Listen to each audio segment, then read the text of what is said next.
عزاداران سید الشہداء،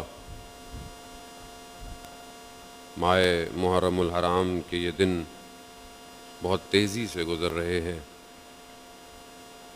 اور یہ کارواں بہت تیزی سے اپنے مقصد نہائی تک پہنچنے والا ہے۔ خدا نے ہمیں یہ توفیق دی ہے کہ ہم ان چند دنوں میں جمع ہوں اور ہم بھی امام کے اس کاروان میں شامل ہو سکیں، اور امام کے کاروان میں شامل ہونے کی شرائط ہیں۔ وہ کہ دعوت سب کے لیے، دعوت عام سب کے لیے۔ سید الشہداء علیہ الصلوۃ والسلام نے بھی مدینہ جب چھوڑا اور اس کے بعد راستوں سے گزرتے ہوئے مکہ پہنچے، اور پھر مکہ جب چھوڑا تو امام نے دعوت سب کو دی ہے، مگر شرط کے ساتھ، اور شرائط امام نے خود بیان کی ہیں، اور وہ شرائط کو جو آپ جانتے بھی ہیں، سنتے رہتے ہیں، میں بس کہ دوبارہ ہمارے ذہنوں میں یہ قائم رہے۔ امام نے جب مکہ چھوڑا، امام نے یہی فرمایا کہ جو اپنے خون کا بذل کر سکتا ہے، خون کی قربانی دے سکتا ہے، یہ پہلی شرط تھی، ہم گزشتہ سالوں میں اس پہ ذکر کر چکے ہیں۔ پھر دوسری شرط، جو دنیا کو ترک کر سکتا ہے۔ تیسری، جو لقاء اللہ چاہتا ہے، اللہ سے ملاقات چاہتا ہے، فل یرحل، تو وہ نکل آئے ہمارے ساتھ۔ یعنی یہ امام نے شرائط بتائی ہیں، اگر یہ تم کر سکتے ہو تو میرے ساتھ آ جاؤ۔ تو ابھی بھی یہی شرط ہے، ابھی بھی شرط تبدیل نہیں ہوئی۔ حل من ناصر ینصرنا، ہے کوئی میری مدد کرنے والا؟ یہ امام کی صدا قیامت تک کے مسلمانوں کے لیے ہے کوئی میری مدد کرنے والا؟ مولا آپ کو کیسی مدد چاہیے اس دور میں؟ آپ کو کیسی مدد چاہیے؟ اب آپ کے ذہن میں ہوگا مولا تو ہے نہیں، امام تو ہے نہیں۔ ایسا نہیں ہے، امام کا فرزند ہمارے درمیان میں موجود ہے۔ جمعے کا دن ہے آج، ظہور کا متوقع دن گزر گیا۔ میں آپ کو تو کچھ نہیں کہہ سکتا، میں نے امام کا کتنا انتظار کیا، آج کتنا سوچا کہ اگر امام آج آئیں تو میں تیار ہوں، اور یہ اگر آئیں تو میں کیا کروں گا، کوئی پلاننگ ہے، کچھ ہے۔ تو میں اپنے آپ کو جب امام حسین علیہ السلام کے جملوں پہ اپنے آپ کو پرکھتا ہوں، دیکھتا ہوں، تو میں اپنے آپ کو دیکھتا ہوں کہ میں تیار نہیں ہوں۔ میں اپنی بات کر رہا ہوں، آپ کی بات نہیں کر رہا۔ امام نے کیا کہا؟ خون کی قربانی دے سکتے ہو، یعنی اپنے جگر کا خون دے سکتے ہو، دنیا کو چھوڑ سکتے ہو۔ ہم سے تو دنیا چھوڑی نہیں جاتی، ہم تو دنیا ہمارے لیے سب کچھ ہے، دنیا ہی ہے، اور ہر شخص کی دنیا الگ ہے، ہر شخص اپنے حساب سے الگ الگ دنیا بنا کے بیٹھا ہوا ہے۔ چھوٹے بچے سے بولیں اس کی دنیا ویڈیو گیم ہوگا، آپ اس سے موبائل لے لیں، رونا شروع کر دیتا ہے، گریہ شروع کر دیتا ہے، فساد شروع کر دیتا ہے گھر کے اندر۔ ہر شخص، بزرگ کی دنیا کچھ اور ہے۔ بوڑھے بزرگ کو آپ بہت ساری چیزیں چھوڑ دیں گے، کچھ چیزیں نہیں چھوڑیں گے۔ ہر شخص کی، حتیٰ جو نماز اول وقت پڑھتا ہو، مسجد میں پڑھتا ہو، پہلی صف میں پڑھتا ہو، اور وہ تھوڑا سا لیٹ آ جائے اور اس کی جگہ پہ کوئی اور بیٹھ جائے، اور اس کے اندر اگر یہ تھوڑی سی تبدیلی آئے کہ او ہو لوگ کیا سوچیں گے، آج میں پہلی صف میں نہیں تھا، تو بس اس کی دنیا وہ ہے، ہر شخص کی دنیا ہے۔ دنیا چھوڑ سکتے ہو اور خدا سے ملاقات چاہتے ہو؟ خدا سے بھی ملاقات ہوتی ہے کیا؟ میں نے کبھی سوچا کہ مجھے بھی خدا سے ملنا ہے کہ نہیں ملنا؟ تو جانے وہ تم یہ اس میں شامل ہونے کے لیے جو میں نے آپ کی خدمت میں چند دن سے گفتگو کر رہا ہوں کہ جو امام جعفر صادق علیہ الصلوۃ والسلام، اللہ،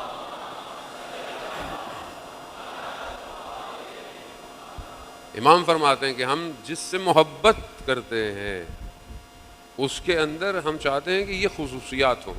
امام چاہتے ہیں، امام محبت کرتے ہیں، یہ محبت امام کی طرف سے ہے، پہلے ان کی طرف سے محبت ہوتی ہے تب ہم ان سے محبت کرتے ہیں۔ امام نے کہا کہ یہ چیزیں ہیں، ہم جس سے محبت کریں اس کے اندر یہ کوالٹیز ہونی چاہیے۔ میں نے آپ کی خدمت میں عرض کیا، عاقل ہونا چاہیے، آزاد ہونا چاہیے، فقیہ ہونا چاہیے، فہم ہونا چاہیے، مدارا ہونا چاہیے، صبور ہونا چاہیے، حلیم ہونا چاہیے، صادق ہونا چاہیے، اسے سچا ہونا چاہیے۔ یہ ساری کوالٹیز اس کے اندر ہوں تب ہم اس سے محبت کریں گے، تب وہ ہمارا بہترین شخص ہے۔ تو ہم اپنے آپ کو دیکھیں جانے محترم، بہرحال میں تھوڑی تھوڑی ٹوٹی پوٹی جو آپ کے درمیان میں بیان کی۔ اب یہاں پر انسان، یہ جو پورا سسٹم ہے یہ پیکیج ہے، یہ اصل میں ریلیجن کا ہے، دین کا پیکیج ہے۔ اور اگر امام چاہتے ہیں، جب امام چاہتے ہیں کہ ہم کسی سے محبت کریں، اور امام محبت کرتے ہیں اپنے چاہنے والوں سے، ایسا نہیں ہے کہ امام اپنے چاہنے والوں سے محبت نہیں کرتے.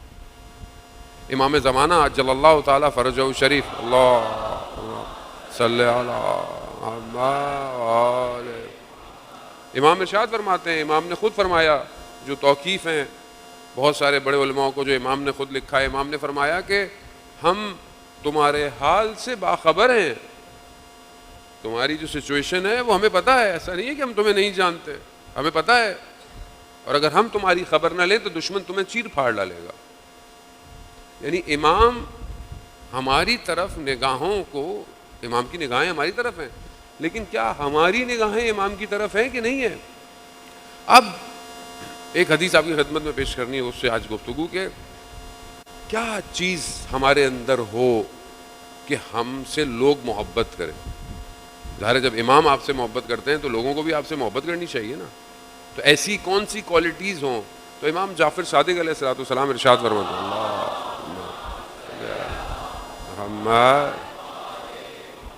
دیکھیں یہاں بریکٹ میں بریکٹ بہت بند بھی کرتا ہوں، کھولتا بھی ہوں، عادت بریکٹ بہت امپورٹنٹ ہوتا ہے تاکہ آپ موضوع میں ادھر ادھر نہ ہو جائیں. بریکٹ میں یہ آپ کو بار بار بتاؤں کہ یہ گفتگو کا مقصد کیوں ہے. کیونکہ وقت کے امام کو ایک امت کی ضرورت ہے، اور وہ امت جب تک نہیں بن سکتی جب تک وہ ان کوالٹیز پہ پورا نہ اترے جس کے لیے اسے بنایا گیا ہے. اور کون بتائے گا وہ کوالٹیز؟ کیونکہ یہ کوئی کسی سپورٹس کی ٹیم نہیں بنا رہے، کسی کالج کا گروپ نہیں بنا رہے، کوئی محلے کی کمیٹی نہیں بنا رہے، یہ آپ امام کی امت کی بات کر رہے ہیں، اور امام کی امت وہی بتائیں گے جو امام ہے. تو اسی لیے یہ جو چند چیزیں میں آپ کی خدمت میں تھوڑا تھوڑا عرض کرتا ہوں تاکہ ہم ان کوالٹیز کو، ان ایٹریبیوٹس کو اپنے اندر ایجاد کریں، تاکہ وقت کا امام ہمارا انتخاب کرے. تو امام فرماتے ہیں تین چیزیں ہیں اگر آپ کے اندر پائی جائیں تو لوگ آپ سے محبت کریں گے. پہلی چیز امام فرماتے ہیں دین ہے. دین، اگر دین آپ کے اندر ہے تو یہ باعث محبت ہے لوگوں کے لیے. مثال کے طور پر فلانا شخص دیندار ہے، خوب دیندار کا لفظ کتنا خوبصورت ہے. جب آپ کسی کا رشتہ لینے جاتے ہیں یا کسی بچی کے لیے رشتہ ڈھونڈا جاتا ہے تو پہلی چیز اسلام بھی یہی کہتا ہے، اور ہمارے ہاں بھی میکسیمم لوگوں کی شرط کیا ہوتی ہے؟ دیندار ہو، دیندار ہو. تو یہ دین کیا ہے؟ یہ دین، اور پھر اس دین کی کتنی ٹائپس ہیں. دوسری چیز کہ میں دوبارہ پھر دین پہ آؤں گا، دوسری چیز جو امام فرماتے ہیں جو محبت پیدا کرتی ہے وہ بذل ہے، یعنی دوسروں کی مدد کرنا، دوسروں کے کام آنا. جو جتنا لوگوں کی ہیلپ کرے گا، کام آئے گا، کسی حوالے سے میٹرلسٹک نہیں ہے، مشورہ سن لے، کسی کی بات سن لے، کسی کے لیے کوئی نہ کوئی فون کر دے، لوگ اس شخص سے محبت کرتے. تیسری چیز امام فرماتے ہیں تواضع، یعنی جس شخص کے اندر انکساری پائی جائے، ڈاؤن ٹو ارتھ ہو، لوگ اس سے محبت کرتے. اور یہ پریکٹیکل چیزیں، ہاں یہ آپ اپنے اطراف میں دیکھ لیں کہ جو آدمی غرور اور تکبر کرتا ہے ان سے کون محبت کرتا ہے؟ کوئی بھی نہیں محبت کرتا، بات ہی نہیں کرتا. کوئی بولے بھائی سامنے تھوڑی بہت سلام عزت کر لیتا ہے لیکن محبت نہیں کرتا. محبت اسی سے ہے جس کے اندر انکساری پائی جائے. اب آپ دیکھیں یہ تواضع، انکساری، آپ اب انبیاؤں کے اندر کتنی تھی. حضرت عیسیٰ علیہ السلام نے اپنے اصحاب کو، اپنے جو حواری تھے ان کو بلایا اور ان کو کہا کہ بیٹھ جاؤ. بیٹھ گئے، پانی سے ان کے پاؤں کو دھونا شروع کر دیا. کس نے؟ حضرت عیسیٰ نے. ان کو یہ کیا کر رہے ہیں؟ اللہ کے نبی ہیں آپ. کہا میں تمہیں تواضع سکھا رہا ہوں، انکساری. مطلب آپ آ رہے ہیں جوتے اتار کے آئے ہیں، آپ کسی کے جوتے پڑے ہوئے ہیں آپ نے اوپر ہی، آپ کو پتہ ہے اس کا حساب دینا پڑے گا. یہ جو ہم ایک دوسرے کے جوتے، ہم بھی بعضوں کا جوتے اتارتے ہیں، واپسی میں ہمیں جوتا نظر نہیں آتا. اس کا یہ نہیں مطلب جوتا کوئی اٹھا کے لے گیا، جوتا وہی ہوتا ہے، اس کا رنگ ہی بدل جاتا. یہ حساب ہے. آپ اگلے کے جوتے پہ پاؤں رکھ کے جا رہے ہیں، آپ بہرحال سسٹم نہیں ہے، وہ ہماری فالٹ ہے. لیکن تواضع کیا ہے؟ تھوڑا سا سائڈ پہ کر دوں کسی کے جوتوں کو. تواضع. آیت اللہ جواد ملکی تبریزی کہ جو بہت بڑے اولیاء خدا تھے، امام خمینی کے استادوں میں سے، جب وہ ملا کلی حسین ہمدانی کے درس میں جاتے تھے، 2 سال ہو گئے درس میں جائے، کوئی تبدیلی نہیں آئی. درس میں گئے، کوئی تبدیلی نہیں. استاد کی خدمت میں گئے، کہا میں بہت عرصے سے آپ کے یہاں آ رہا ہوں، اور استاد نے بھی ایسے بیہیو کیا جیسے پتہ نہیں. کہا 2 سال ہو گئے مجھے آپ کے درس میں، میرے اندر کوئی تبدیلی نہیں آ رہی ہے، کوئی چینج نہیں آ رہا. تو انہوں نے کہا اصل میں تمہارے اس درس میں تمہارے شہر سے کچھ لوگ بھی آتے ہیں، ان کے خاندان میں اور تمہارے خاندان میں اختلاف پایا جاتا ہے، اور وہ اختلاف جب تک دور نہیں ہوگا کچھ نہیں ہو سکتا. اب آپ سوچیں اب یہ کیسے کریں. تو انہوں نے کیا کیا، انہوں نے یہ کیا کہ استاد کو کہ میں کیا کروں. کہا کہ جب درس میں آتے ہو تو ان کے جوتوں کو سیدھا کر دیا کرو. درس میں آتے تھے، ان کے جوتوں کو سیدھا کر دیا. جو ریاضت اور گریوں سے کچھ نہ ہو سکا وہ چند دن جوتا سیدھا کرنے سے ہو گیا. نفس تجرد کر گیا. اب نفس تجرد کرنے کے لیے آپ میرا ڈیفینس والا اشرا آن لائن سنیں کہ نفس کیسے تجرد کرتا ہے، باہر کیسے نکلتا ہے. نفس باہر آ گیا، خود باہر آ گئے، میں باہر آ گئی صرف جوتا سیدھا کرنے سے. تواضع، انکساری. آپ پہلے چلے جائیں کیا فرق پڑتا ہے، آپ پڑھ لیں کیا فرق پڑتا ہے، آپ زیادہ دیر مجلس پڑھ لیں کیا فرق پڑتا ہے، کوئی فرق پڑتا ہے. خب یہ تواضع، یہ محبت پیدا کرتی ہے. یہاں تو ایک دوسرے سے ریس لگی ہوئی ہے، گھر کے اندر باہر. ہاں پازیٹیو معنوں میں کمپٹیشن اچھا ہے، نیکی کرنے میں قرآن بھی کہہ رہا ہے سابقون، نیکی میں جلدی کرو، کمپٹیشن. لیکن خوب تواضع ہو تمہارے اندر، انکساری ہو. یہ انکساری آپ کو بردبار بناتی ہے. جس درخت پہ جتنا پھل ہوتا ہے اتنا ہی جھکتا ہے، اکڑتا نہیں ہے. Down to earth. یہ محبت پیدا کرتی ہے. خوب یہ محبت جب آپ لوگوں کے لیے پیدا کریں گے تو آٹومیٹکلی امام آپ سے زیادہ محبت کریں گے. اب آپ دیکھیں کہ مقدس اردبیلی کتنی بڑی شخصیت تھی، کتنی بڑی تواضع. آپ دیکھیں اونٹ پہ سوار ہے، ایک شخص نے بولا مجھے بھی جانا ہے، بیٹھ جائیے. بیٹھ گئے. اب کون ہے وہ شخص؟ وقت کا امام. ساتھ بیٹھے ہوئے مقدس اردبیلی کے، جا رہے ہیں. امام جب تک اجازت نہ دیں کوئی پہچانتا نہیں ہے، جب تک اجازت نہ دیں. امام نے کہا اچھا مقدس اردبیلی کے بارے میں سنا ہے؟ اب آپ تواضع دیکھیں. ابھی ہم سے کوئی پوچھتا، ہمیں کوئی پوچھے کہ نصرت بخاری کو جانتے ہیں، مطلب بولیں گے، میں بولوں گا آپ کون ہیں. اگر وہ بول دے کہ میں شیعہ ہوں تو میں اس کو بولوں گا بھائی کیا ہو گیا، آپ شیعہ نہیں ہیں، ہم تو اہل سنت پہچانتے ہیں، کرسچن پہچانتے ہیں. ہماری تو یہ کیفیت ہے نا. ادھر تواضع دیکھیں مقدس اردبیلی کا، کہاں ہے کوئی. تبھی تو امام ساتھ سوار ہے. تواضع ہے تو امام ساتھ سوار ہے. جان محترم اب یہ اپنے اندر کریٹ کریں. سوسائٹی کا اس ٹائم سب سے بڑا مسئلہ یہی ہوا ہے، ہر آدمی لیڈر ہے، رہبر ہے، ہر آدمی نے ہر کام کرنا ہے. چھوٹا چھوٹا بھی کام دے دو وہ بھی کرے میں کروں گا. بھائی اس کو کرنے دو، کیا فرق پڑتا ہے. جان محترم سوسائٹی، امت بلڈ کرنے کے لیے ٹیم ورک چاہیے. Team work. کچھ کام میں کروں، کچھ کام آپ کریں، کچھ کام آپ، سارے کام میں نہیں کر سکتا. تو یہاں ہمیں ایک دوسرے کے آگے تواضع دکھانا پڑے گا. مطلب آپ کون ہے اتنی بڑی شخصیت؟ کوئی بڑا نہیں ہے. خدا کی بارگاہ میں کوئی بڑا نہیں ہے، سب جھکے ہوئے ہیں. حضرت محمد مصطفیٰ صلی اللہ علیہ وآلہ وسلم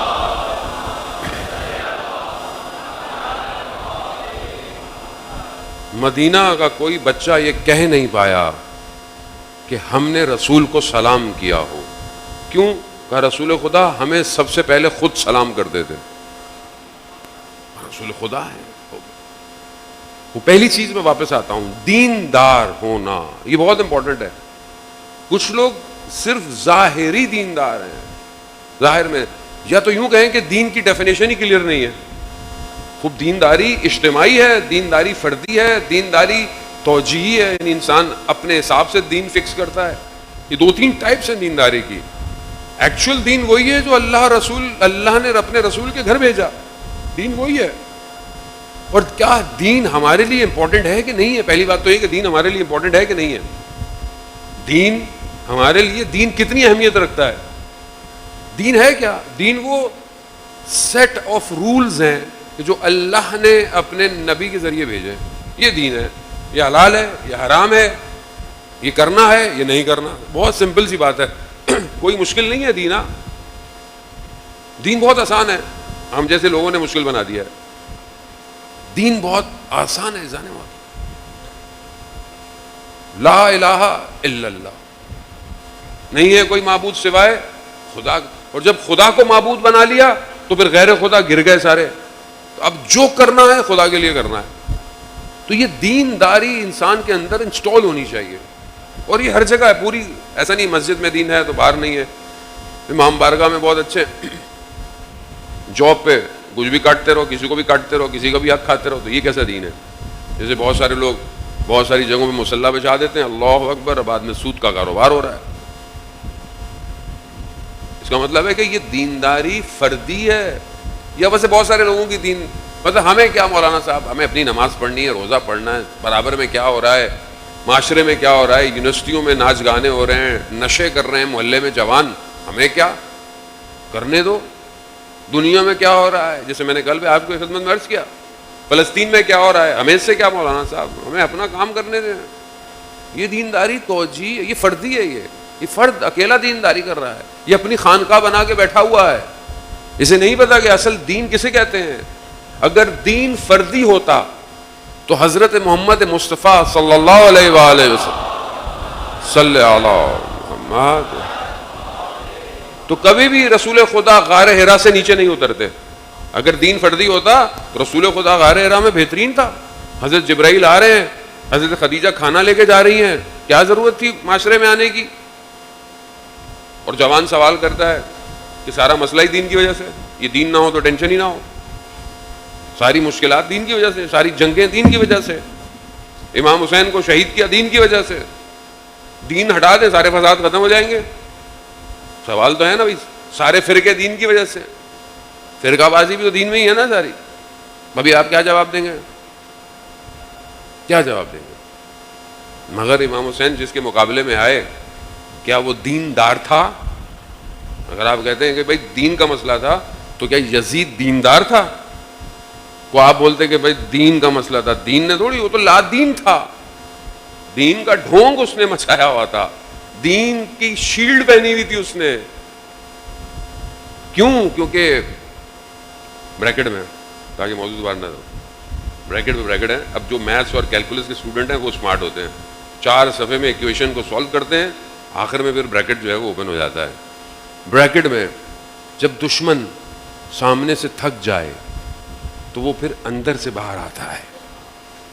جب سامنے سے تھک جائے تو وہ اندر سے آتا ہے اور اس چیز کو اپنا ٹول بناتا ہے, وسیلہ, جو چیز لوگوں کو پسند ہوتی ہے. ابن زیاد جب کوفہ میں آیا تو کوئی 18,000 لوگ تھے حضرت مسلم کے ساتھ. کتنے؟ 18,000. ہزاروں کی, چلو آپ ہزاروں 2,000 بول رہے ہیں, 18,000 کی تعداد تھی جس نے بیعت کیا. ابن زیاد کتنے لوگوں کے ساتھ آیا؟ چند لوگوں کے ساتھ کوفہ میں آیا. اتنے سارے لوگ تو ابن زیاد کو روک نہیں سکتے تھے. کیسے آیا؟ حلیہ بدل کے آیا. کیوں؟ کوفہ کس کا انتظار کر رہا تھا؟ امام حسین کا. اس نے ایسا حلیہ اختیار کیا کہ لوگوں کو پتہ نہیں چلے کہ کون آ رہا ہے. دشمن کو سمجھیں, دشمن اندر سے آتا ہے. اجانے والا خوب یہ دین کی جو باتیں کرتے ہیں کہ دین کا مشکل, دین کی مشکل نہیں ہے. اگر دیندار ہوتے سارے تو کبھی بھی یہ نہیں ہوتا. دوسروں نے دین چھوڑ دیا تھا, اور ظاہر ہے جب دین چھوڑ دے اور دین پر نقصان کر رہا ہو تو کون بچائے گا دین کو؟ وہی جو دین کا وارث ہے.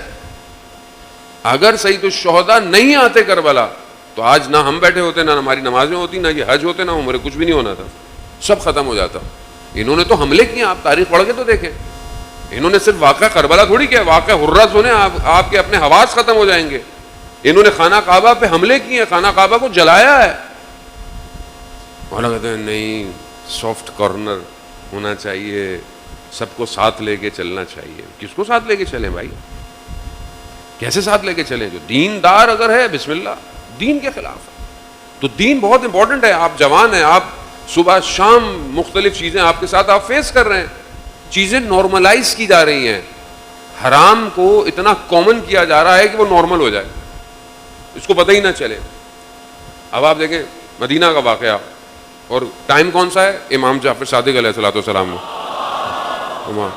صلی اللہ محمد, چھٹے امام کا زمانہ ہے. مدینہ میں ایک جوان مدینہ میں آیا, آ کر اس نے گھر کرائے پہ لینا تھا, ڈھونڈا. تو اس زمانے میں گھر ایسے ہوتے ہوں گے, مطلب ایک طرف سے داخل ہو دوسری طرف سے چلے جاؤ. یہاں پہ بھی پرانے زمانے میں جو بڑے گھر یا گلیاں ایسی ہوتی تھی, ادھر سے نکل جاؤ ادھر سے بھی, یا مہمان ایک طرف سے آئے گھر والے ایک طرف. مدینے میں اس طرح کے گھر تھے, اور بھی جگہوں میں پرانے لوگوں میں ابھی بھی گھر ایسے ہوتے ہوں. تو اس جو مالک تھا اس نے گھر کے دو حصے کیے ہوئے تھے, ایک حصہ ادھر سے کرائے پہ دیا ہوا تھا, ایک حصہ ادھر سے کرائے پہ تھا. تو اب وہ جوان تھا, وہ آیا, اس نے دیکھا کہ بھائی یہ اس طرف سے گھر ہے لیکن دروازہ اندر ہوتا تھا. تو اس نے پوچھا بھائی ادھر کون رہتا ہے؟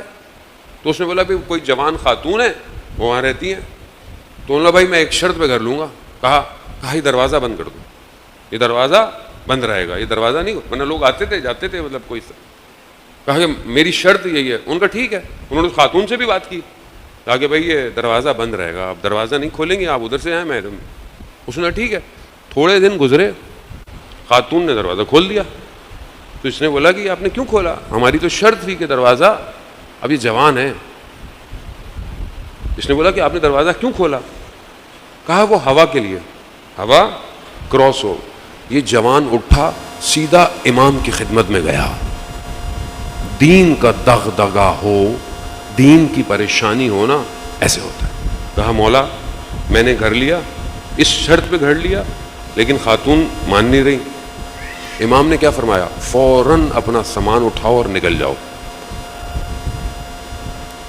پھر امام نے اس حدیث کو بیان کیا کہ جب جوان مرد اور جوان عورت ہوں, ثالثہما, تیسرا شیطان ہوتا ہے.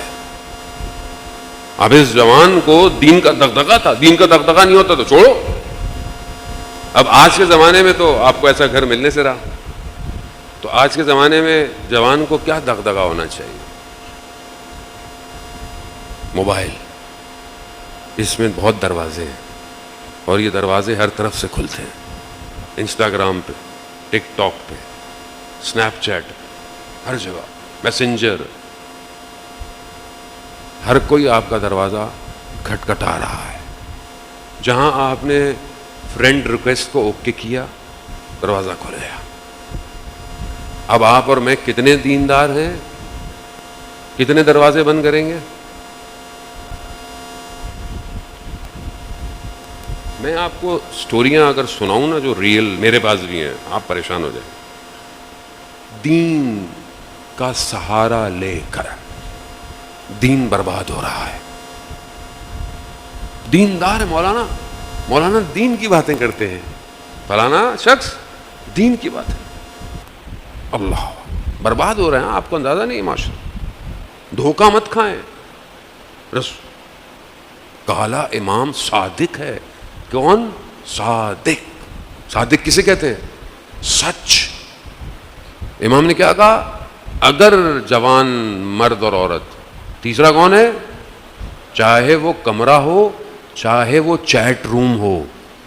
روم تو ہے نا, چاہے وہ چیٹ روم ہو, بچائیں اپنے آپ کو, ایگزٹ لے لیں. بات کہتے ہیں مولانا وہ, میں پھر بہت زیادہ بولوں گا تو لوگ, لیکن ظاہر ہے بہت لوگ جانتے نہیں, مطلب سمجھا رہے ہیں سامنے والے کو, سامنے والا کہہ رہا نہیں مر جائیں گے, کچھ ہو جائے گا. میں نے کہا بیٹا یہ دھوکہ ہے, دھوکہ, یہ سراب ہے, یہ شیطان ہے, شیطان, یہ برباد کر دے گا. دین, جو دیندار ہے اسے دغدغہ ہے, وہ اپنے دین کو نہیں چھوڑے گا. اسی طرح خاتون یہ چھٹے امام کے دور میں مریض ہو گئی, شکم میں شدید درد, طبیب کے پاس گئی. طبیب نے بولا ایک ہی علاج ہے. کہا کیا؟ کہا تھوڑی شراب پی لے. کہا اس سے کیا ہوگا؟ کہا درد ٹھیک ہو جائے گا. فوراً اٹھی امام کی خدمت میں, کہا مولا طبیب ایسا ایسا بول رہا ہے, مجھے بہت تکلیف ہے. امام نے کہا جھوٹ بول, خدا نے حرام میں شفا لکھی نہیں ہے. خدا نے حرام میں شفا لکھی نہیں ہے.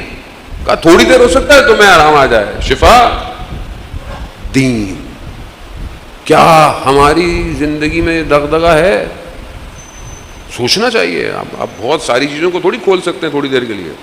سید الشہداء دین بچانے گئے تھے، دین باقی رہے، لا الہ الا اللہ۔ مقابلے میں کون تھا؟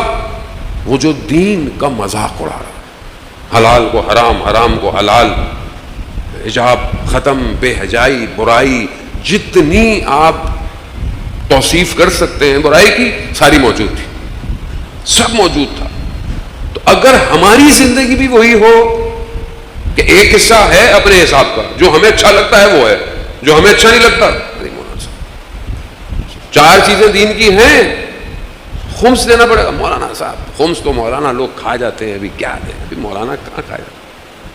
آپ کے لیے ضروری ہے آپ اچھے جگہ اس کو خود پہنچائیں، دینا واجب ہے، اس کو پہنچانا بھی واجب ہے۔ آپ کو اگر لگتا ہے کہیں صحیح استعمال نہیں ہو رہا، دوسری جگہ پہ دو۔ لیکن یہ کیا کروں، نہیں مولانا صاحب ہم یہ نہیں دیں گے، کیا فائدہ مولانا صاحب اس کام کا، کیا فائدہ روزے کا، کیا فائدہ نمازوں کا۔ مولانا دین داروں کو دیکھیں ایسی حرکتیں کر رہے ہیں، تو اس میں دین کا کیا قصور ہے؟ تو اپنے حساب سے دین ڈیزائن نہ کریں، دین لے جہاں دین اترا ہے۔ سب لٹ رہا ہے، نماز نہیں ترک کی۔ یہاں ذرا سا کچھ غم ہو جائے، زندگی میں کچھ حادثہ ہو جائے، بندے کو یاد ہی نہیں رہتا نماز بھی پڑھنی تھی کہ نہیں پڑھنی تھی۔ دوسری طرف خوشیاں ہوں، شادی ہو، کوئی ایسا اوکیزن ہو، کسی کو احساس ہے کہ ہم نے نماز بھی پڑھنی ہے۔ یار جو دین دار ہوتے ہیں، جن کو دین کا دغدغہ ہوتا ہے نا، وہ دوسری شہر میں یا کسی ملک میں اترتے ہیں نا، وہ وائی فائی کا پاسورڈ نہیں پوچھتے، وہ یہ پوچھتے ہیں کہ نماز کے اوقات کیا ہیں۔ دین کا دغدغہ ہے، نماز میری قضا تو نہیں ہو جائے گی کہیں رستے میں؟ اگر رستے میں قضا ہو رہی ہے تو مجھے کہاں نماز پڑھنی پڑے گی؟ دین یہ ایجاد کریں گے نا تو خود بخود امام زمانہ آپ سے محبت کریں گے، خود آپ سے۔ جمعے کا دن ہے، آیت اللہ خرازی اپنی کتاب میں بیان کرتے ہیں کہ بہت بڑے عالم دین جن کی آواز میں درد اور نفس بڑا گرم تھا، اور وہ ہر دعائے نتبہ پڑھا کرتے تھے۔ آج جمعے کا دن تھا، اور خدا میں بھی توفیق دے کہ دعائے نتبہ پڑھا کریں۔ کہا وہ دعائے نتبہ پڑھ رہے تھے تو عبد الکریم غفاش جو تہران میں مشہور تھا کہ جس کی امام سے ملاقات ہر ہفتے ہوتی تھی، وہ آیا بیٹھا۔ جب دعا ختم ہو گئی تو ان عالم دین کو عبد الکریم نے کہا کہ فلانی جگہ پر امام زمانہ بیٹھے ہوئے تھے۔ اب کیونکہ وہ جانتے تھے کہ یہ سچ بول رہے ہیں تو گریہ کرنے لگ گئے۔ کہا کہ مجھے امام کیوں نظر نہیں آئے؟ مگر اس سے بڑی اور کیا بات ہو سکتی ہے کہ کسی کی محفل میں امام زمانہ تشریف لائیں۔ عزیزان محترم، ایسی محفل انسان اتنا، جب آپ اچھے ہوں گے تو امام خود تشریف لائیں گے۔ آپ اگر اپنے گھر کو دینداری کا گھرانہ، دیندار گھرانہ بنا دیں، امام آپ کے پاس آئیں گے۔ آپ کے گھر کی گفتگو ایسی ہو جہاں دینداری کی باتیں ہوں، امام آئیں گے۔ عزیزان محترم، خوب اپنے آپ کو دینا پڑتا ہے۔ غلطی ہو گئی، معافی مانگو۔ تو ایک لڑکا بھی پروگرام آ رہا ہے، جوان پروگرام ہے، مداح ہے، سلام مرثیہ پڑھتا ہے، محلہ حسینی، بہت فیمس پروگرام ہے، چینل 3 کا ایران کے، وہ آج کل آ رہا ہے۔ اس میں وہ اپنی لائف کی چینجنگ کو بیان کر رہا تھا۔ کہا کہ میں تھوڑا بہت مداحی پڑھتا تھا کبھی کبھی، لیکن بہت تیزی سے میں غلط راستوں پہ چلا گیا، غلط راستوں سے، اور کوئی مجھ سے محبت نہیں کرتا تھا۔ ظاہر ہے لوگ جانتے تھے کہ غلط کام کرتا ہے، نشے کرتا ہے۔ تو ایک دن مسجد میں لڑکا، اس نے مجھے بولا کہ ہم نے کسی اور کو لے کے جانا تھا کربلا اپنے ساتھ نوحہ پڑھنے کے لیے، تو وہ پتہ نہیں اس کو کیا ہو گیا، تو تم چلو۔ اب اس نے بولا کہ یہ مجھے کیوں بلا رہے ہیں، کبھی کبھی پڑھتا تھا۔ اس نے بولا میں تو اس قابل بھی نہیں ہوں۔ خیر کہتا چلو، چلے گئے، تو ہمیں چلا گیا۔ وہ مجھے نوحے پڑھاتے رہے، میں پڑھتا رہا۔ آخری دن آیا جب ہم جا رہے تھے ودا کر کے، تو میں حرم سے نکلا، ایک دم مجھے خیال آیا، کہتا یہ میں کیا کر رہا ہوں زندگی میں؟ مجھے امام حسین نے یہاں بلا لیا اور مجھ سے نوحے بھی پڑھوا لیے، مگر میں اپنی زندگی میں کرتا کیا ہوں؟ اس کو بڑی شرمندگی ہوئی، ایک اس شرمندگی دل شکستہ۔ اچھا یہ دیکھتا تھا کہ جو کاروان میں لوگ ہیں ان کو گھر والے فون بھی کرتے تھے، اچھا کہاں ہو، حرم میں ہو، ہمارے لیے دعا کرنا، بین الحرمین میں ہو، کاظم۔ اس کو کوئی فون ہی نہیں کرتا تھا، اس کو کیوں فون کیا؟ اس کے گھر والے اس کو ویسے ہی اس کو کوئی پوچھتا ہی نہیں تھا۔ اب اس کو اور محسوس ہوا کہ بھائی جیسے ہی بارڈر پہ پہنچے پھر فون آنا شروع ہو گئے، کب پہنچ رہے ہو، کہاں پہنچ رہے ہو، کیسے پہنچ رہے ہو۔ یہ عجیب، پریشان کہ مجھے بھی کوئی فون کرے، کوئی فون نہیں۔ جیسے ہی یہ ایلام کا رہنے والا تھا، جیسے ہی کہتا ہے بس شہر کے اس چوراہے پہ رکی اور لوگ اترے، تو میں نے کیا دیکھا؟ میرے والدین ہار لے کے کھڑے ہوئے ہیں۔ اب میں پریشان کہ مطلب ان کو کس نے کہا، اور یہ تبدیلی مجھے لے گئے مجھے وہ۔ اب گھر گئے تو آپ کو پتا ہے کہ جب کوئی زیارت کر کے آئے، حج عمرہ کر کے آئے، تو لوگوں کو دعوت دیتے ہیں کہ بھائی آئیں کھانا کھائیں۔ تو اب اس کے گھر میں لوگوں کے لیے نیاز، مگر یہ لوگوں کو، تو یہ گیا کچن میں، اس نے اپنی ماں کا ہاتھ پکڑا، کہا یہ ماجرا کیا ہے، کیا ہو رہا ہے یہ سب؟ تو کہتے ہیں ماں رونے لگی، کہا کہتی ہیں کہ گزشتہ رات خواب میں امام حسین آئے اور کہا کہ ہم نے تمہارے بیٹے کو معاف کر دیا ہے، تم بھی معاف کر دو۔ اللہ اکبر، جوان، اللہ صلی علی محمد۔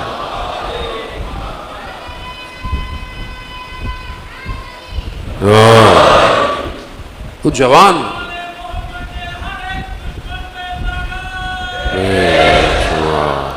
خوب جوان، سید الشہداء جوانوں کو بلا رہی ہے، جوان غلطی ہو گئی ہے معاف کر۔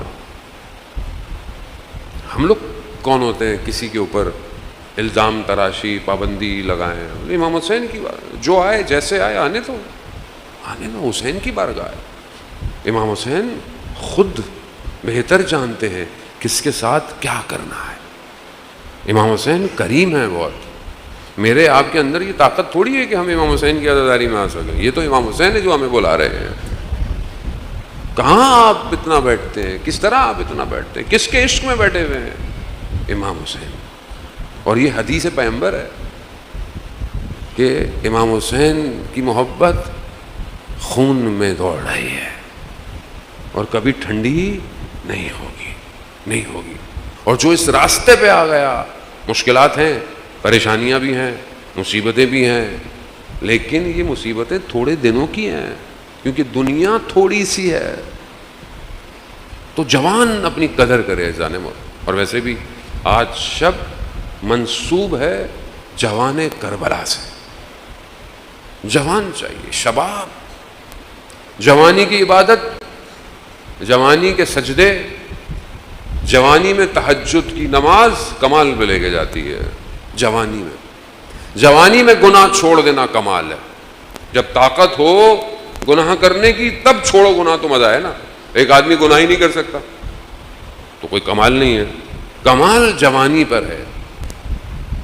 آج کا جوان امام زمانہ کو چاہیے، جوان کا قلب چاہیے جس قلب میں خدا رہتا ہو۔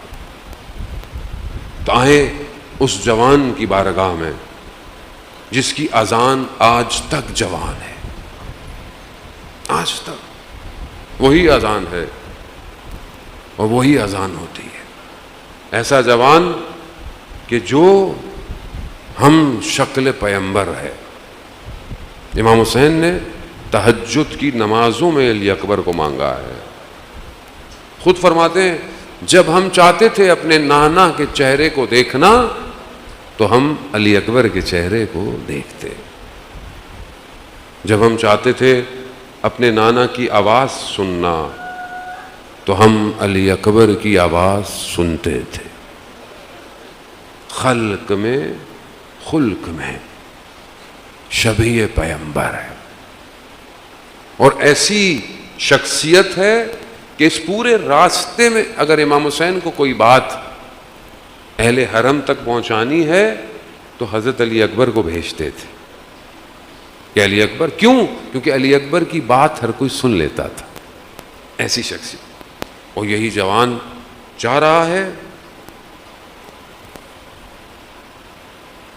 راستے میں امام کی آنکھ لگی، امام بیدار ہوئے،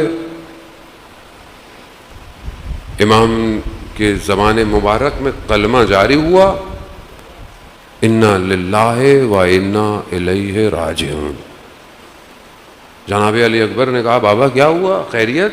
یہ جملہ آپ نے بیان کیا؟ کہاں بیٹا میں نے خواب میں دیکھا ہے، ایک منادی آواز دے رہا ہے، اس کاروان کے پیچھے موت آ رہی ہے۔ کہا بابا کیا ہم حق پر نہیں ہیں؟ کیا جملے ہیں علی اکبر، اذان محترم، یہ ہمارے لیے ہے، یہ جوانوں کے لیے ہے۔ کیا بابا ہم حق پر نہیں ہیں؟ کہا نہیں بیٹا ہم حق پر ہیں۔ کہا بابا کیا فرق پڑتا ہے، موت ہم پہ آ پڑے یا ہم موت پر جا پڑے؟ دیکھ رہے ہیں آپ ارادہ، معرفت علی اکبر کی۔ عزیزان محترم، روز عاشورائی دن کی مؤذن کوئی اور ہے، ہاں اذان جو دیتا تھا کوئی اور ہے، لیکن روز عاشورا امام نے کہا علی اکبر آج اذان آپ دیں۔ عاشورا کی ابتدا اللہ اکبر سے ہو رہی ہے، علی اکبر کی آواز سے ہو رہی ہے۔ اور آج دیکھیں پوری دنیا میں روز عاشورا یہی اذان ہوتی ہے علی اکبر کی۔ دن شروع ہوا، جوان ہے، اجازت طلب کی۔ کمال یہ ہے کہ امام نے اپنے لخت جگروں کو پہلے قربان کیا ہے۔ خیمے میں گئے وداع کرنے، بیان ہوتا ہے کہ خیمے کا پردہ ہٹا، جناب علی اکبر باہر آنا چاہتے ہیں مگر کوئی ہے جو علی اکبر کو روک رہا ہے۔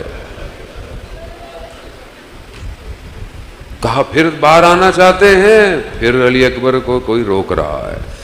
چند دفعہ یہ ماجرا ہوا، راوی جو بیان کرتا ہے کہ دیکھیں کہ یہ کون ہے جو علی اکبر کو روک رہا ہے، تو دیکھا ایک چھوٹی سی بچی ہے جو اپنے بھائی کے بدن سے لپٹی ہوئی ہے۔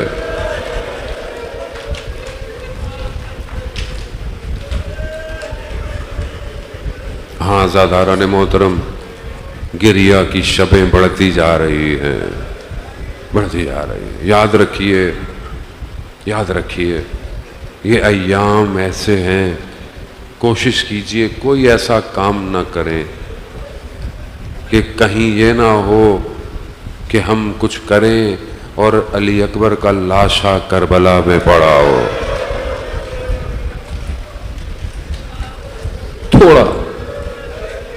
تھوڑا سوچیں، تھوڑا صبر، ابھی شبی برا، مجھے مصائب پڑھنے دیں، رونے بڑے سخت مصائب ہیں، بہت سخت مصائب ہیں۔ محسوس کریں، میں محسوس کرتا ہوں ہر سال، کیونکہ میرا بیٹا جوان ہو گیا ہے، میں محسوس کرتا ہوں نہیں پہنچ سکتا کوئی علی اکبر تک، ہماری اولادیں قربان ہو علی اکبر پر، ہماری اپنی زندگیاں قربان علی اکبر پر، ہم نہیں پہنچ سکتے، مگر مولا تھوڑا درد تو لینے دے، تھوڑا درد تو لے۔ خیموں سے آئے، سواری چلنا شروع ہوئی۔ امام نے علی اکبر سے کہا علی اکبر جتنا ممکن ہو مڑ کر دیکھتے جائیں،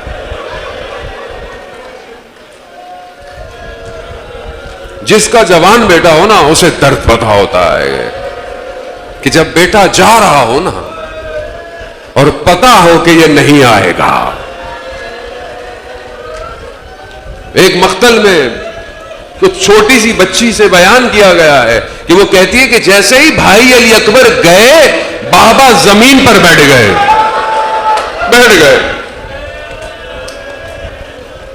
میری ساری کمائی چلی گئی. گئے علی اکبر, میں جنگ نہیں پڑھوں گا. گئے حضرت علی اکبر, لڑے دشمن سے.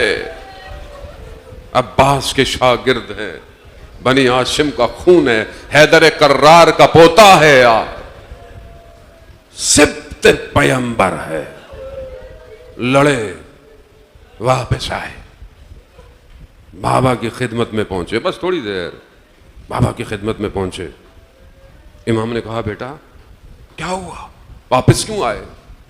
کہا بابا لباس کی حدت, لباس کی گرمی, پیاس کی شدت بابا مارے دیتی ہے. اگر تھوڑا پانی مل جاتا. اللہ اکبر. آئے غریب امام, غریب امام میرا بیٹا پانی مانگے, پانی نہ ہو. بابا تھوڑا پانی مل جاتا. میں بتاتا جنگ کسے کہتے ہیں, مگر آپ اپنے دل پر ہاتھ رکھیں. مگر جناب علی اکبر جانتے نہیں بابا کے پاس پانی نہیں ہے. پھر کیوں آئے؟ کہا باپ بیٹے کی محبت ایسی تھی, ایسی محبت. بعض مقتل کہتے ہیں امام نے اپنی زبان مبارک کو علی اکبر کے زبان مبارک کے قریب ڈالا. علی اکبر کی چیخ بلند ہوئے. کہا بابا آپ تو مجھ سے زیادہ پیاسے ہیں. یہ تو حسین جانتا ہے یا حسین کی ماں جانتی ہے حسین کتنے دنوں کا پیاسا. جناب علی اکبر گئے, لڑتے رہے. دشمن نے وار کیا, نیزہ پیچھے سے آیا, کمر مبارک میں نیزہ پیوست ہوا. علی اکبر کا توازن برقرار نہ رہ سکا, اپنے آپ کو اپنی سواری پر ڈال دیا. سواری دشمن کی طرف چلی گئی. مقتل کہتا ہے اربن اربا, تلواروں سے ٹکڑے ٹکڑے کر. بس عزاداران محترم, بس جناب علی اکبر زمین پر آئے. یہ نہیں کہا میری مدد کرو, یہ نہیں کہا, صرف یہی کہا بابا میرا آخری سلام ہو. ارے نہیں پتا وہ حسین جو ہر کے بیٹے کے بدن پر کہتا ہو, ہر جوان بیٹے کے لاشے پر نہیں آتا. نہ جانے کس طرح میرا مولا اپنے جوان بیٹے کے بدن پر پہنچا. بس آخری جملے کہوں گا, بس بیٹھ گئے. کس طرح برچھی نکلی نہیں پتا, دو زانو